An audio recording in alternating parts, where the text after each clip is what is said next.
Hey, what's up, DIYers? Mike Borders with the Mike Borders channel. Thank you for watching. Have you ever wondered what those little gaps or slits in brick buildings or homes are? They are there for a reason, for a few different reasons actually. They're called weeping holes. In today's video, we're going to give you a full review on them. Let's take a look. All right, DIYers, outside now on this sunny, calm wind fall day. We are in transition mode.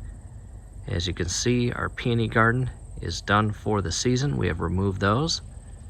We have removed all of our lilies, our garden, our hostas, etc. However, again, the gaps or slits inside your exterior brick wall, and got the place set up on the concrete. My wife just mowed in her Gravely zero turn. And to a closer view, as you can see, just above the window, you can see three. In addition, a couple rows of bricks up are several more gaps or slits.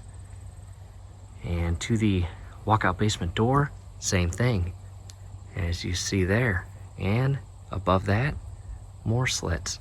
Now to the left side of the walkout basement doors. And again, we're going to start with that initial question. And that is, what are the gaps in my bricks all around my house? And again, we're here to answer that question. The more you look at them, they look very organized and intentional. In other words, they look like they're supposed to be there, but why? In addition, there's equal amount of bricks in between each gap or slit. As you can see up here, I've got 3 bricks in between each gap. So again, the more and more you look at them, they look like they're supposed to be there. They look like whoever built this house or your house put those gaps there intentionally. But why? Again, we're going to answer that question. They are called weep holes, and I'll spell that out for you. W-E-E-P holes. Again, weep holes. And believe it or not, they are required to be there for building code purposes. In other words, when the contractors and masons are building your house, they have to abide by proper code during the building process, which again, with a brick house, requires those weep holes to be present. The masons did that on purpose to again follow proper code. And to clarify that proper code, or why that is part of proper code, is because it helps drain water out of your external brick walls. So with that said, now that we know what they're called and somewhat of why they're purposely put there during the build of your home, now let's dive even deeper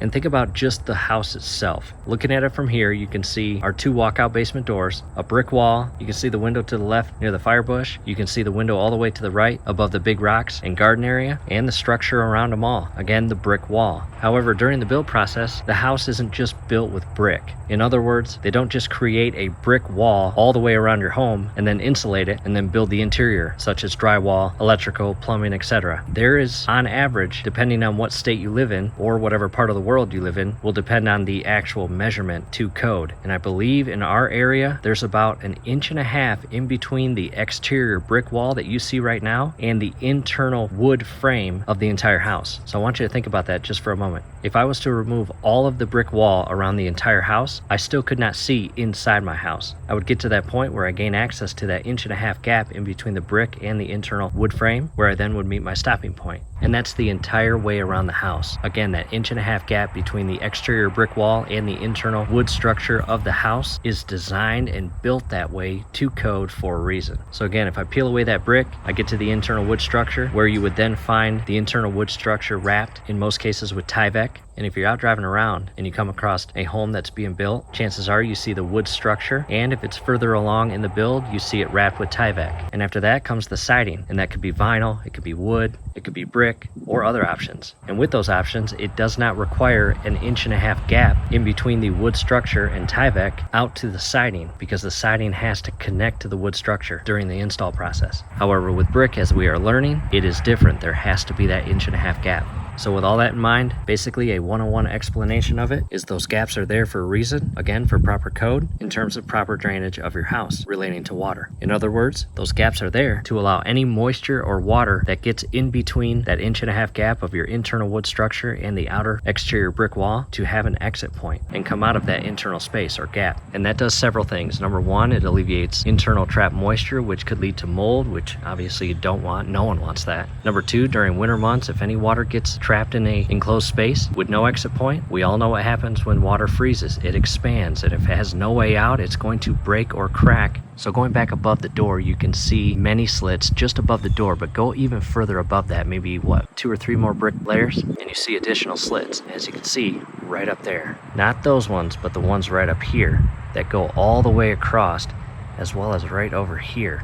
And as you can see, they are perfectly evenly spaced in between 3 bricks. Now your house may be different. However, when it comes to my house, that's just how it was built. So whatever code they were following for this specific house during the build, that's just what it is. In addition, you can see some down at the very bottom right there, as well as over there, feeding into the rock area. And to my knowledge, they're all vertical. However, there are very rare circumstances during a build that you would have horizontal gaps. With our house, we don't have any horizontal gaps. They are all vertical. And they are all open. There's nothing blocking the gap, meaning anything that can fit inside there, such as bugs, whether mosquitoes, ladybugs, flies, etc., they can get in. However, water can always get out. Now, if it's a brand new build within the last 5 years, chances are the gaps are covered with either a cotton rope, a plastic tube, a specific louver, or some kind of mesh, aka screen. However, for us, we don't have anything installed such as screens, louvers, or anything. Ours are wide open. We'll show you a close-up here shortly. So here it is, basically a screen again, and if you look closely, you can kind of see that the screen itself is mortared in, and they are not all like this. However, this is a more modern build. The screen itself is mortared in to keep it in place, and it's not going to keep 100% of the critters out. However, it will keep out the larger critters, such as mice,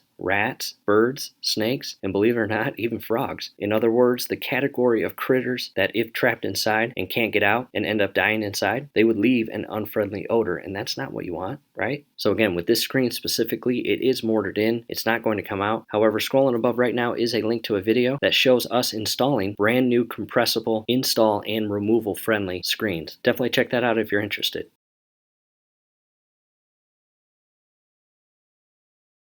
And as you can see, as I film this, there are a whole bunch of bugs lingering around the gaps, crawling in and out of them, but whatever. In addition, on the opposite side, you don't want to start creating your own gaps. That's where you'll get yourself in a lot of trouble, because if you think about it, you are altering or changing the structure of the house. And if you're not a professional licensed contractor or mason, nor do you have a permit to do that, again, you're going to get yourself in trouble, and that's really not what you want.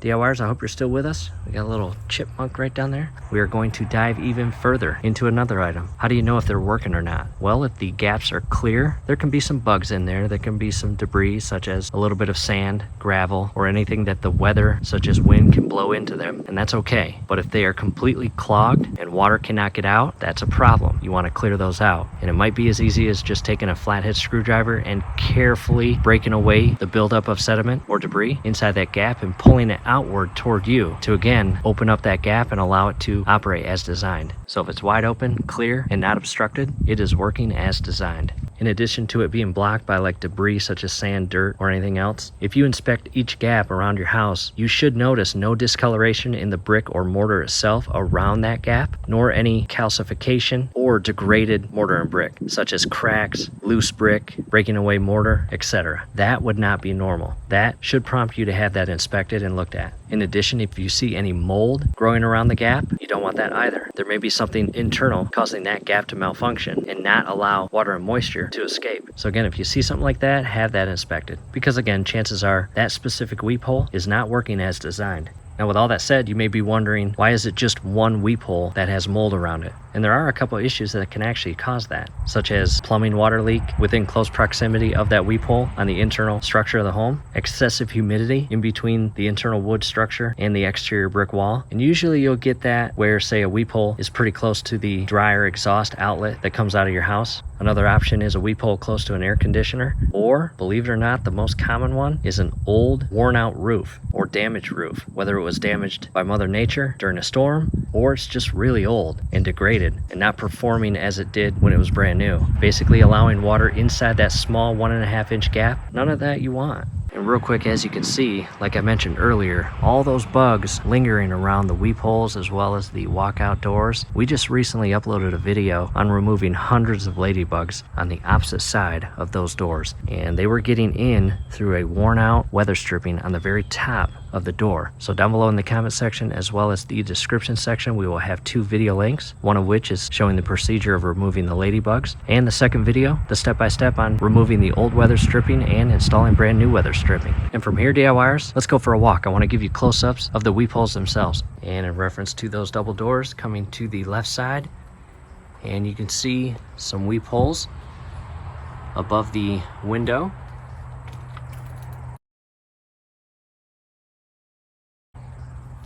and evenly spaced.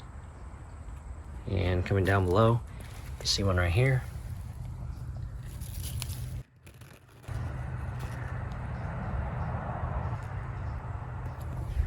And continuing on, again, there they are, evenly spaced, 3 bricks in between, all the way, and they are all in the exact same brick line. And here are our sedums, and let's go down to this one right here. This one looks pretty big.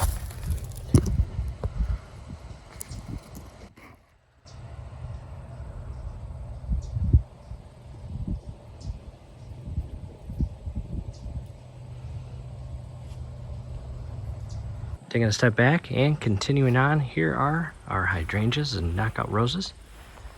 And same thing, right above the windows are the weep holes. And we'll continue on. And here's another window. You can see the weep holes above. Now coming down, basically concrete level, and there are the weep holes.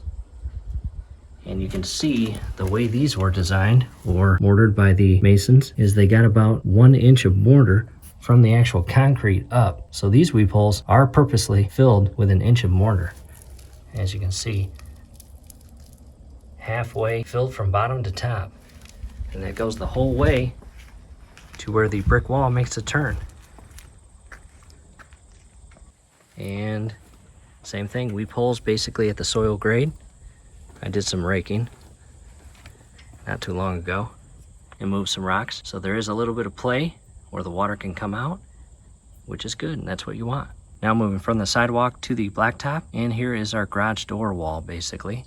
As you see, additional weep holes. They're everywhere, and that's a good thing. Again, to allow proper drainage of moisture and water. Continuing on, and here is our air conditioner. As you can see, we've got a garden hose spigot, and there is our dryer exhaust. And this is what I was talking about. Check this out. This weep hole section right here is more prone to moisture buildup and mold than the other ones because again, it's near a garden hose spigot, the exhaust for our dryer, and our air conditioning system. However, a quick inspection of all the weep holes in this section, all looks good. Up on the deck, and same thing. Again, they are there for a reason. Nice day, calm winds. About 68 degrees, maybe even warmer by now. Coming down these steps, and we are back to where we started, DIYers. We hope this helps. Do us a favor, below the video you will see that thumbs up icon. Click on that, like the video, subscribe to the channel. Definitely ring your YouTube bell, that would be very helpful to us. We'd really appreciate it. Thanks again for watching.